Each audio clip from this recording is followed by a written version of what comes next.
Hello welcome back. ഇന്നത്തെ വിഷയം നമ്മുടെ വി ആർ ദ ഫ്രൂട്ട്സിനെ പറ്റി തന്നെയാണ് കേട്ടോ. കാര്യം എന്താണെന്ന് വെച്ചാൽ ആ വിഷയത്തിൽ നിന്ന് വിട്ടുമാറി ഞാനത് മറന്നു പോയ കേസായിരുന്നു. പക്ഷേ എന്നെ മെൻഷൻ ചെയ്തൊരു വീഡിയോ ചെയ്യുമ്പോൾ ഞാനത് കറക്റ്റായിട്ട് അറിയും.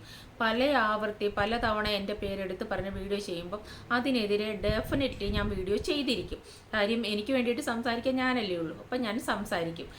അപ്പോൾ ഈ വിഷയം എന്താണെന്ന് വെച്ചാൽ, ഞങ്ങൾ ഇങ്ങനെയൊക്കെയാ എന്നുള്ള ചാനലിലെ ദീപ്തി ടീച്ചർ റാണി പി സദാശിവം എന്ന് പറഞ്ഞ ഒരു സ്ത്രീക്കെതിരെ ഇന്നലെ വീഡിയോ ചെയ്തിട്ടുണ്ടായിരുന്നു.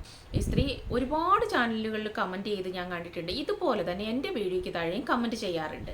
എല്ലായിടത്തും ചെയ്യുന്നത് പോലെ തന്നെ എൻ്റെ വീഡിയോയ്ക്ക് താഴെയും കമൻറ്റ് ചെയ്യാറുണ്ട്. അപ്പോൾ ഞാൻ ഇവൻ എഗെയിൻസ്റ്റ് ആയിട്ട് വീഡിയോ ചെയ്യുന്ന ഒരാളായതുകൊണ്ട് തന്നെ ഈ കമൻറ്റ് ഇവനെ വല്ലാണ്ട് നോട്ട് ചെയ്ത് വെക്കാറുണ്ട്. എന്നിട്ട് അവൻ ഇപ്പം പറയുന്ന ഒരു മാനിപ്പുലേഷൻ എന്താണെന്ന് വെച്ചാൽ, റാണി പി സദാശിവം എൻ്റെ ആളാണ്, ഞാനാണ് വളർത്തുന്നത് എന്നാണ് പറയുന്നത്. ഞാൻ പോലും അറിഞ്ഞ നഗ്നമായ കള്ളമായ പൊള്ളയായ ഒരു സത്യം. സത്യം പറഞ്ഞാൽ എനിക്ക് ഒരുപാട് ചിരി വന്നു കേട്ടോ. ഇത്രയും കെട്ട് പേപ്പർ അത് എടുത്ത് കാണിക്കാൻ എനിക്ക് ഉളുപ്പില്ലേ? കുറേ കൊണ്ട് നടന്ന് ഒരുപാട് എഫേർട്ട് എടുത്തു നീ അതിന് വേണ്ടിയിട്ടല്ലേ. എന്നിട്ടൊന്നും വാല്യുബിൾ ആയില്ല, എന്നിട്ട് ഇതിനൊന്നും പ്രയോജനം ഉണ്ടായില്ല. അത് അവരുടെ അനാസ്ഥയല്ല, അവർ ചെറിയ കാര്യമാണെന്ന് പറഞ്ഞ് വിടുന്നതുമല്ല. അതിൽ കഴമ്പില്ല. നീ അതിലും വലിയൊരു ഫ്രോഡാണെന്ന് അവർക്ക് തോന്നിയിട്ടാ, അല്ലെങ്കിൽ അവരങ്ങനെ വെറുതെ വിടില്ല. നീ എന്തിനാണോ ചെല്ലുന്നത് അതിനെതിരെ അതിനെക്കഴിഞ്ഞും എത്രയോ ഇരട്ടി വാല്യുബിൾ ആയിട്ടുള്ള കാര്യങ്ങൾ പ്രസൻറ്റ് ചെയ്യാൻ ബാക്കി ഓപ്പോസിറ്റ് ആളുകളുടെ കയ്യിലുണ്ട്. എൻ്റെ കയ്യിലുണ്ട്, എല്ലാ തെളിവുകളുമുണ്ട്.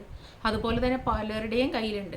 അതുകൊണ്ട് ഇങ്ങനെ നടന്നിട്ട് ഒരു കാര്യമില്ല. ഇതുപോലെ ആരെങ്കിലും ജെനുവിനായിട്ട് ഒരു വീഡിയോ ചെയ്യുമ്പോഴുണ്ട് ടീച്ചറെ ടീച്ചറെ എന്നെ രക്ഷിക്കണേ ടീച്ചറെ, എന്നോടും അങ്ങനെ ചെയ്ത് ടീച്ചറെ, എൻ്റെ പാരയെ അങ്ങനെ പറഞ്ഞു ടീച്ചറെ എന്ന് പറഞ്ഞ് നാണം കെട്ട് നടക്കാനേ നിനക്ക് പറ്റത്തുള്ളൂ. നീ ഇന്നലെ പറഞ്ഞില്ലേ അതുപോലെ ഞാൻ ഇവളെ കെട്ടി ഇവളുടെ കൂടെ കല്യാണത്തിന് മുമ്പ് ലോകം മുഴുവൻ കറങ്ങി, അങ്ങനെ ഇങ്ങനെ അവിടെ പോയി ഇവിടെ പോയി എന്നൊക്കെ പറഞ്ഞ് ആരോ കമൻ്റ് ഇട്ടു. ഞാൻ ഇവളെ തന്നെയല്ലേ കെട്ടിയത്, ഇവളുടെ കൂടെയല്ലേ ജീവിക്കുന്നത് എന്നൊക്കെ താൻ പറഞ്ഞില്ലേ. എങ്ങനെയാണോ ഇവളെ കെട്ടിയത്? കല്യാണത്തിന് മുമ്പ് പല സ്ഥലത്തൂടെ ഇതിലെല്ലാം കറങ്ങി അടിച്ചു പൊളിച്ച് ഇവളെയും കൊണ്ട് നടന്നു കഴിഞ്ഞ് നീ കെട്ടുന്നില്ല, വീട്ടുകാർക്ക് ഇഷ്ടമില്ലെന്ന് നീ പറഞ്ഞു. അപ്പോൾ ഇവള് ആത്മഹത്യ ചെയ്യാനായിട്ട് ശ്രമിച്ചു. അങ്ങനെ ഹോസ്പിറ്റലൈസ്ഡ് ആയി. നീ പേടിച്ചിട്ട് പോയി ഇവളെ കെട്ടി. ഇവളെങ്ങാനും ആത്മഹത്യ ചെയ്തെങ്കിൽ കേസ് നിന്റെ തലയിൽ ഇരിക്കുമല്ലോ. അങ്ങനെ നീ കെട്ടിന് നീയും ഇവളും തന്നെ പറഞ്ഞ കാര്യമാണ്. അഥവാ നീ കെട്ടിയില്ല എന്നുണ്ടെങ്കിൽ നിന്റെ കൂടെ ലോകം ചുറ്റിയ ഈ സ്ത്രീ കുറച്ച് കഴിയുമ്പം വേറെ ആരെങ്കിലും കല്യാണം കഴിക്കും. ഒരു പാവപ്പെട്ട ചെറുക്കൻ ചതിക്കപ്പെടും. അതേ ഉണ്ടാവുള്ളൂ. അങ്ങനെ ഭീഷണിപ്പെടുത്തി കാണിച്ചതുകൊണ്ട് ഹോസ്പിറ്റലിലായതുകൊണ്ട് നീ കെട്ടി, അത്രയേ ഉള്ളൂ. അതിനെ വലിയ സംഭവമായിട്ട്, വലിയ കാര്യമായിട്ട്, വലിയ അഭിമാനമായിട്ട് നീ വിളിച്ചു പറയുന്നു. വിവാഹേതര ബന്ധങ്ങളെ നീ ഇങ്ങനെ സപ്പോർട്ട് ചെയ്യേ. കാര്യം സപ്പോർട്ട് ചെയ്യണം, എന്നാലല്ലേ മുന്നോട്ട് ശരിയാവുകയുള്ളൂ. അങ്ങനെ തന്നെ മുന്നോട്ട് പോട്ടെ. നീയൊക്കെ എന്താണോ പബ്ലിക്കിൽ കൊടുക്കുന്നത് അതിൻ്റെ മറുപടിയാണ് ജനങ്ങൾ പറയുന്നത്. പൊതുജനം പലവിധമാണ്, അവർ പലവിധം പറയും, പല രീതിയിൽ അവർക്ക് പറയാനുള്ള അവകാശമുണ്ട്. പലരും സംസാരിക്കുന്ന പല രീതിയിലാണ്. അവരവർക്ക് ശരിയെന്ന് തോന്നുന്നതാണ് പലരും സംസാരിക്കുന്നത്. അതിൽ നീ ഇങ്ങനെ കിടന്ന് മെഴുകിയിട്ട് ഒരു കാര്യമില്ല. എത്ര കെട്ട് പേപ്പർ എടുത്ത് വെച്ചുകൊണ്ട് നടന്നിട്ടും കാര്യമില്ല. കാര്യം നീയും അവളും കൂടെ ചെയ്തു കൂട്ടിയത് അത്രത്തോളം ഉണ്ട്. ഈ കഴിഞ്ഞ ദിവസം കണ്ടില്ലേ, ഒരു നായ ആക്രമിച്ച ഒരു അമ്മ മരണപ്പെട്ടു. ഇത് നിന്നെപ്പോലുള്ള ആളുകളെ വളർത്തിവിടുന്ന നിന്നെപ്പോലുള്ള ആളുകളാണ് ആ മകനും മരുമകളും. നിന്നെപ്പോലൊരു മകനും അവളെപ്പോലൊരു മരുമകളും. അമ്മയെ വീട്ടിൻ്റെ പുറത്തിട്ടിട്ട് മകൻ ജോലിക്ക് പോയി, വീട് കുറ്റിയിട്ടിട്ട് മരുമകളും എവിടെയോ പോയി. പറയുന്ന ന്യായീകരണമോ? എത്ര വലിയ ന്യായീകരണം. അമ്മയ്ക്ക് പുറത്തിരിക്കുന്നതാണ് ഇഷ്ടം. ശരിയാണ്, പുറത്തൊക്കെ ഇരുന്നോട്ടെ. എന്തിനാണ് ഈ മരുമകളെന്ന് പറയുന്ന ആ സ്ത്രീ വീട് കുറ്റിയിട്ടിട്ട് പോയത്, വീട് ലോക്ക് ചെയ്തിട്ട് പോയത്? അമ്മ അകത്ത് കയറാതിരിക്കാൻ. അപ്പം നിന്നെ പോലെയുള്ള മകനെയും മരുമകളെയും കൊണ്ട് അങ്ങനെയുള്ള പ്രയോജനമൊക്കെ ഉണ്ടാവുള്ളൂ. പൊതുജനം ഇതുപോലെ ഇട്ട് 4-5 വർഷമായിട്ട് വീട്ടുകാരെ കൊണ്ടുവന്നിട്ട് കൊല്ലാക്കൊല ചെയ്യുമ്പോഴും പൊതുജനം മിണ്ടാതിരുന്നാൽ അതേപോലുള്ള മകനും മരുമകളും തന്നെയാണ് ഉണ്ടാവുക. മരുമക്കൾക്ക് വന്നാൽ മാത്രമല്ല പ്രതികരിക്കാൻ ഇവിടെ ആള് വേണ്ടത്. അമ്മായിമ്മമാരും മനുഷ്യരാണ്, അവരുടെ ജീവനും വിലയുണ്ട്.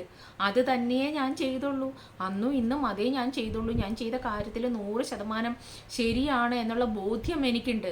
നീ എങ്ങനെ കടന്ന് കുറയ്ക്കാൻ നോക്കിയാലും മാനിപ്പുലേഷൻ നടത്തിയിട്ട് എന്നെ കുഞ്ഞുങ്ങളെ പറഞ്ഞു എന്ന് പറഞ്ഞിട്ട് ആരോ ഇട്ട കമൻ്റ് എടുത്ത് വെച്ച് നീ അങ്ങനെ ഒരു മാനിപ്പുലേഷൻ നടത്താൻ നോക്കി. തിരിച്ച് ശശിയായിട്ട് വന്നിരിക്കേണ്ട വന്നില്ലേ? ഇതുപോലെ തന്നെയാണ് ഇപ്പം വേറെ ആരോ എവിടെയോ കമൻ്റ് ഇട്ടതിന് അതും എൻ്റെ തലയെ കൊണ്ടുവന്ന് വെച്ചിട്ട് എൻ്റെ നേരെ ഇപ്പം റാണി പി സദാശിവത്തിനെ വെറുക്കുന്ന ഒരുപാട് ആളുകളുണ്ടല്ലോ.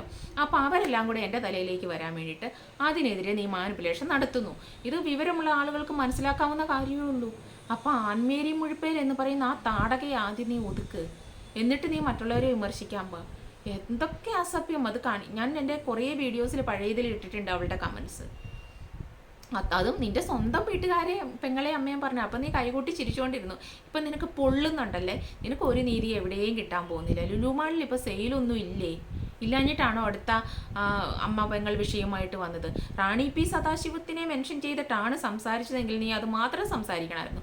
ഇന്നലെയും പോയി പെങ്ങളുടെ നേരെയും പെങ്ങളുടെ ഹസ്ബൻഡിൻ്റെ നേരെയും അവർക്ക് ഇവരുമായിട്ട് ബന്ധമുണ്ട് എന്നുള്ള വ്യാജ പ്രചരണത്തിൻ്റെ നേരെയും ഒക്കെ ഇന്നലെ നീ പോയി. അപ്പോൾ ഇതിനൊക്കെ ഫൈനലി നിനക്ക് എന്തെങ്കിലും കഞ്ഞി കുടിക്കാൻ പൈസ കിട്ടണേ നിൻ്റെ അമ്മയും പെങ്ങളെയും തന്നെ വെക്കണം.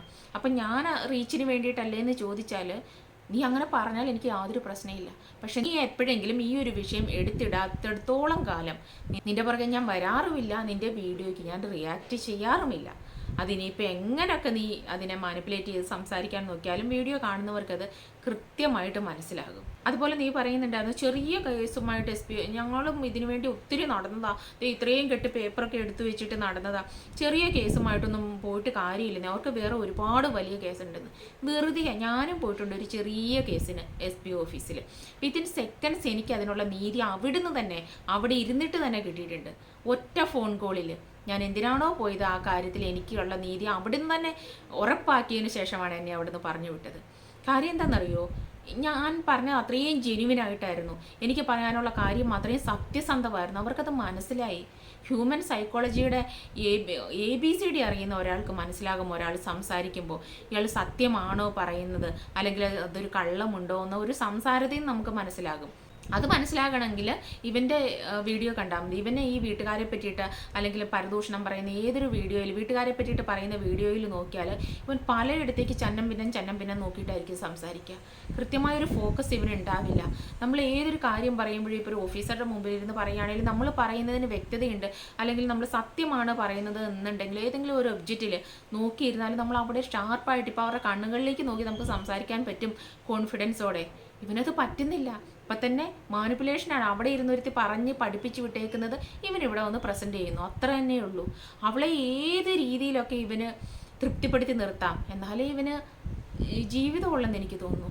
കാര്യം ഇത്രയധികം അമ്മയെയും പെങ്ങളെയും കുറ്റം പറഞ്ഞ് ഭാര്യ സമേതം വന്നിരുന്ന് കുറ്റം പറയുന്ന ഒരുത്തനെ സോഷ്യൽ മീഡിയയിൽ നമുക്ക് മഷിയിട്ട് നോക്കിയാൽ കാണാൻ പറ്റില്ല. ഇപ്പോഴും അതിൻ്റെ പ്രതികാരം തീരാതെ ഇപ്പോഴും അവളുടെ കൂടെ കൂടിയിരുന്ന് കുറ്റം പറയുകയാണ്.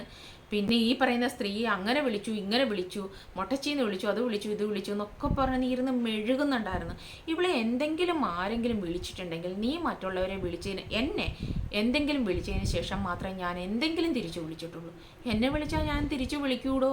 ഞാൻ പൂജിക്കണോ? നീ അവളെ പൂജിക്കുന്നുണ്ടെന്നും പറഞ്ഞിട്ട് ലോകത്തുള്ള എല്ലാവരും അവളെ വെച്ചിട്ട് പൂജിക്കൊന്നുമില്ല. അവൾക്ക് സാധാരണ മനുഷ്യ സ്ത്രീയിൽ നിന്ന് വ്യത്യസ്തമായിട്ട് കൊമ്പും വാലും ഒന്നും ഞാൻ കാണുന്നില്ല. എന്നെ പറഞ്ഞാൽ ഞാൻ തിരിച്ചു പറയും, അത്രയേ ഉള്ളൂ. അല്ലാതെ നിനക്ക് വലിയ സംഭവമായിരിക്കാം ആ സ്ത്രീ, എനിക്ക് ഒരു സംഭവമല്ല, ഒന്നുമായിട്ട് തോന്നില്ല. ഏറ്റവും വേസ്റ്റ് ആയിട്ടുള്ള ഒരു നീചയായിട്ടുള്ള ഒരു സ്ത്രീ ആയിട്ട് എനിക്ക് അവരെ തോന്നുന്നുള്ളൂ. കാര്യം അവളുടെ കൂടെയുള്ള ഒരു ഹസ്ബൻഡിൻ്റെ അച്ഛനെയും അമ്മയെയും പെങ്ങളെയും ഇത്രയധികം വൃത്തികെട്ട രീതിയിൽ സമൂഹത്തിന് മുമ്പിൽ ആക്കി തീർക്കാൻ ശ്രമിക്കുന്ന ഒരു സ്ത്രീ വേറെ താമസിക്കുകയാണ് വർഷങ്ങളായിട്ട്, എന്നിട്ട് ഇപ്പോഴും കെട്ടടങ്ങിയിട്ടില്ല പക. കാര്യം അത്ര പ്രശ്നത്തിൽ കൂടിയാണ് ഞങ്ങളെ വളർത്തിയത് എന്ന് പറഞ്ഞ ഒരു മകനാണ് ഇപ്പം തിരുത്തി പറയുന്നത്. അത്രത്തോളം അവൾക്ക് ആക്കിയെടുക്കാനായിട്ട് പറ്റിയിട്ടുണ്ട്. അപ്പം അത് 5-6 വർഷം ഇത് കേട്ട് സഖി കേട്ടിട്ടാണ് ഞാൻ ഇതിൻ്റെ പുറകെ ഇറങ്ങിയത്. അതെപ്പോഴും എനിക്ക് റൈറ്റായിട്ട് തന്നെ തോന്നിയിട്ടുള്ളൂ. പിന്നെ ഇനി മിനി സെബാസ്റ്റ്യൻ എന്ന് പറയുന്നത് നീ എത്ര കടന്ന് കുരച്ചിട്ടും ഒരു കാര്യമില്ല. എങ്ങനെ മാനിപ്പുലേറ്റ് ചെയ്ത് തന്നെ ഏതൊക്കെ രീതിയിൽ നീ മറ്റുള്ളവരുടെ അറ്റാക്ക് എനിക്ക് മേടിച്ചു തരാം എന്ന് വിചാരിച്ചിട്ടും കാര്യമില്ല. ആരൊക്കെ അറ്റാക്ക് ചെയ്താലും എനിക്ക് പറയാനുള്ളത് ഞാൻ പറയും. എനിക്ക് നീ ഒരു കെട്ട് പേപ്പറുമായിട്ട് ഇതുപോലെ ആരെങ്കിലും മാന്യമായിട്ട് വീഡിയോ ചെയ്യുമ്പം പവറുള്ള ആളുകൾ, ഇതിൽ സത്യസന്ധമായിട്ട് സംസാരിക്കുന്ന ആളുകൾ, നീതി മേടിച്ചെടുക്കാമെന്ന് ഉറപ്പുള്ള ആളുകൾ സംസാരിക്കുമ്പോൾ ഇവരെ പുറകെ ഇങ്ങനെ ചിച്ചറ ഞാനും കൂടെ ഉണ്ട് എന്ന് പറഞ്ഞു നടക്കാനേ നിനക്ക് പറ്റുള്ളൂ. നിന്നെ അതിനെ കൊള്ളുകയുള്ളൂ. അല്ലാതെ സ്വന്തമായിട്ടൊരു വ്യക്തിത്വം ഇല്ലാത്ത അച്ചിക്കോന്തൻ എന്നൊക്കെ നമ്മൾ പറയില്ലേ, അത് എക്സാക്റ്റ് ഞാൻ അങ്ങനൊന്നും ആളുകളില്ല, വെറുതെ പറയുന്നതെന്നാണ് ഞാൻ വിചാരിച്ചുകൊണ്ടിരുന്നത്. പക്ഷെ കറക്റ്റ് നീ അതാ. നിന്നെ നോക്കിയാൽ മതി. പെൺകോന്തൻ അച്ചിക്കോന്തൻ എന്നൊക്കെ പറയണമെങ്കിൽ നിന്നെ നോക്കിയാൽ അത് മനസ്സിലാകും. ആ ആൾ എങ്ങനെയാണ് ഇരിക്കുന്നത് എന്നുള്ളത് വ്യക്തമാണ്, സ്പഷ്ടമാണത്. അപ്പോൾ ഇന്നലെ അത്രയും എന്നെ മെൻഷൻ ചെയ്ത് പറയുമ്പോൾ എനിക്ക് മിണ്ടാതിരിക്കേണ്ട യാതൊരു കാര്യമില്ലല്ലോ. അതുകൊണ്ട് തന്നെ സംസാരിച്ചതാണ്. അല്ലാതെ ചെറിയ കേസുമായിട്ട് ചെന്നാൽ നീതി കിട്ടില്ല, വലിയ കേസിനെ നീതി കിട്ടൂ എന്നൊന്നും പറഞ്ഞ് മെഴുകണ്ട. നീ ജെനുവിനല്ല, നിനക്ക് നീതി കിട്ടാനുള്ള യാതൊരു യോഗ്യതയുമില്ല. അതിലുപരി ആർക്കെതിരെയാണോ നീ കേസ് കൊടുക്കാൻ പോകുന്നത് അതിനെ കഴിഞ്ഞു എത്രയോ ഇരട്ടി വലിയ തെറ്റാണ് നീ നിൻ്റെ ഭാര്യയും കൂടെ ചെയ്തു കൂട്ടിയേക്കുന്നത്. അതുകൊണ്ട് തന്നെ വെറുതെ ഇരുന്ന് കൊക്കരക്കോ എന്ന് പറഞ്ഞ് കിളിക്കാൻ മാത്രമേ നിനക്ക് പറ്റുള്ളൂ. ആരെങ്കിലും പെൺപിള്ളേർ അന്തസ്സായിട്ട് നീതി മേടിച്ചെടുക്കുന്ന കണ്ടിട്ട് അതിനെ സപ്പോർട്ട് ചെയ്ത് കൈകൊട്ടിച്ചിരിക്കാൻ മാത്രമേ നിനക്ക് പറ്റുള്ളൂ. അല്ലാതെ എന്തിയാ ഇവളെയും കൊണ്ട് ഞാൻ അങ്ങോട്ട് ഇറങ്ങി എല്ലാം ഇപ്പം തന്നെ കമന്തി തരാം, എൻ്റെ ലുക്കൗട്ട് നോട്ടീസ് വരെ അടിച്ചിറക്കി ഇവളെ കണ്ടുപിടിക്കൂ, ഇവക്കെതിരെ പ്രതികരിക്കൂ എന്നൊക്കെ പറഞ്ഞിട്ട് എന്തിയല്ല. എന്നിട്ട് എന്തിനാ നീ പിൻവലിച്ചത്? അതൊക്കെ ഞാൻ എടുത്തു വെച്ചിട്ടുണ്ട് സ്ക്രീൻഷോട്ട്. അതൊക്കെ നിനക്കെതിരെയുള്ള വാല്യുബിൾ ആയിട്ടുള്ള തെളിവ് തന്നെയാണ് എൻ്റെ കയ്യിലിരിക്കുന്നത്. അതിന് നിനക്ക് ആരാ അവകാശം തന്നത്? നിൻ്റെ കൂടെ ഇരിക്കുന്ന ആ സാധനം. അവളെ കൊണ്ട് അങ്ങനെയൊക്കെയുള്ള കാര്യങ്ങൾക്കേ കൊള്ളുകയുള്ളൂ. നിയമപരമായിട്ട് എവിടെയൊക്കെ നിന്നെ ലോക്ക് ചെയ്യാം അങ്ങനെയുള്ള തെളിവുകൾ തരാൻ മാത്രമേ, അങ്ങനെയുള്ള തെളിവുകൾ നൽകുന്ന ഉപദേശങ്ങൾ നൽകാൻ മാത്രമേ അതിനെ കൊണ്ട് പറ്റുള്ളൂ. അപ്പോൾ ഇനി ഇങ്ങനെ തന്നെ ഇത് മുന്നോട്ട് കൊണ്ടുപോ. നീ എവിടെയൊക്കെ എൻ്റെ പേര് മെൻഷൻ ചെയ്യുന്നോ, ഈ വിഷയത്തെപ്പറ്റി സംസാരിക്കുന്നോ, അവിടെ ഞാൻ സംസാരിക്കും. അത്രയേ ഉള്ളൂ. ഇന്ന് കൂടുതലൊന്നും പറയാനായിട്ടില്ല. കാര്യം നിന്നെപ്പോലെ പറഞ്ഞത് തന്നെ പറഞ്ഞുകൊണ്ടിരിക്കാനായിട്ട് എനിക്ക് വട്ടുമില്ല. പലരുടെയും വീഡിയോയ്ക്ക് താഴെ കമൻറ്റ് ഇടുന്നത് പോലെ എൻ്റെ വീഡിയോയ്ക്ക് താഴെ റാണി പി സദാശിവം എന്ന് പറഞ്ഞ സ്ത്രീ കമൻറ്റ് ഇട്ടു എന്നുള്ള ഒരൊറ്റ കാരണത്താൽ ഇവളാണ് അവളെ വളർത്തുന്നത് എന്ന് പറഞ്ഞിട്ട് ഈ കൂടെ അങ്ങ് കയറ്റി വിട്ടാൽ, ഒരു ഉന്തിൻ്റെ കൂടെ ഒരു തള്ളും കൂടെ എന്നെക്കൊണ്ട് ഇതൊക്കെയല്ലേ പറ്റൂ. ഇവൾക്ക് എന്തെങ്കിലും കിട്ടുന്നെങ്കിൽ കിട്ടട്ടെ. നാണം ഉണ്ടോടോ എനിക്ക്? ആദ്യം സ്വന്തമായിട്ട് എന്തെങ്കിലും ചെയ്യാൻ പറ്റുമെങ്കിൽ ചെയ്യേ. മറ്റുള്ളവരെ പറയുക ഇങ്ങനെ ബെഗ് ചെയ്തുകൊണ്ട് നടക്കാതെ. ആണക്കട്ട ഒരു മനുഷ്യജന്മം. ഞാനൊക്കെ എന്തെങ്കിലും ഒരു കാര്യത്തിന് ഇറങ്ങണമെന്ന് വിചാരിച്ചാൽ ഞാൻ തന്നെ ഇറങ്ങി അതിൻ്റെ കാര്യം, അത് സത്യസന്ധമായ കാര്യമാണെങ്കിൽ അതിനെതിരെ ഇറങ്ങാനായിട്ട് നിൽക്കത്തുള്ളൂ. അതിൻ്റെ ഫലം റിസൾട്ട് എന്ത് തന്നെയാണെങ്കിലും താനെ അത് ചെയ്തു തീർക്കാനേ ശ്രമിക്കാറുള്ളൂ. ഇത് നടക്കുകയാണ് ചെയ്യേണ്ടിയിരിക്കുന്ന ഒരു കെട്ട് പേപ്പർ. എനിക്ക് കണ്ട് നാണക്കേടാ തോന്നി. അത് എടുത്തു കാണിക്കാൻ നാണം തോന്നിയില്ലേ നിനക്ക്? ഇത്രയധികം പേപ്പറുമായിട്ട് നീ നടന്നിട്ടും അതിനൊരു ഫലമുണ്ടായില്ല എന്ന് പറയാൻ നാണക്കേട് തോന്നിയില്ലേ എനിക്ക്? അത് താൻ ചെയ്തു കൂട്ടിയിട്ടുള്ള പ്രവൃത്തികൾ അത്രത്തോളമുണ്ട്. അതുകൊണ്ടാണ് അതിന് റിസൾട്ട് കിട്ടാത്തത്. ഇനിയെങ്കിലും മനസ്സിലാക്ക്. നാണക്കേട് എന്താണ്, മാനക്കേട് എന്താണ് എന്നെങ്കിലും ഒന്ന് മനസ്സിലാക്കി ജീവിക്കാൻ നോക്ക്. അടുത്ത് കുറേ സ്ക്രീൻഷോട്ടും കൂടി എടുത്തു വെക്കാൻ. എന്നിട്ട് വേറെ ആരെങ്കിലും ഇവർക്കെതിരെ വീഡിയോ ചെയ്യുമ്പോൾ അവിടെയും ബെഗ് ചെയ്തുകൊണ്ട് ചെല്ല്. അയ്യോ ഞങ്ങൾക്കും ഇങ്ങനെയുണ്ടേ, പറയാതിരിക്കാൻ വയ്യ, രക്ഷിക്കണേ എന്നും പറഞ്ഞിട്ട് അങ്ങോട്ടും ചെല്ല്. അപ്പോൾ ഇത്രയേ ഉള്ളൂ ഇന്നത്തെ വീഡിയോ. അടുത്തൊരു വീഡിയോ ആയിട്ട് നമുക്ക് വീണ്ടും കാണാം. താങ്ക്